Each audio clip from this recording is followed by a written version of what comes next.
ప్రార్థన చేసుకుంటూ మనం కలిసి ఉందాం అని చెప్పాడు, ప్రార్థన చేసుకుంటూ మనం పెళ్లి చేసుకుందాం అని చెప్పాడు. కానీ ఏమైపోయాను? నన్ను ఆయన ఒకానొక రోజు నా బలహీన క్షణంలో ఆయన నన్ను వాడుకుని, నువ్వు ఇంతవరకే నీ పని, ఆ తర్వాత ఏమీ లేదు అని చెప్పి నన్ను ఇప్పుడు నేను ఎటూ కాకుండా పోయాను. పరిచర్యలో ఉండాలంటే భయం, ప్రార్థన చేయాలంటే భయం, బైబిల్ చదవాలంటే భయం, పీస్ లేదు, దేవునికి వ్యతిరేకం అయిపోయాను. ఏంటి ప్రభువా నేను ఇలా అయిపోయాను అని రోజు చచ్చిపోవాలని ఉందన్నా.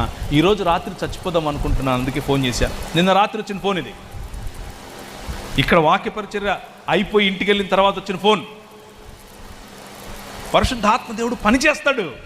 నేను చెప్పింది ఏమీ లేదు, పెద్దగా వినడమే, జస్ట్ లిసన్ టు, వినటమే. విని అమ్మా దేవుడు క్షమించలేనంత తప్పేం చేయలేదురా నువ్వు. పరిశుద్ధాత్మ దేవుడు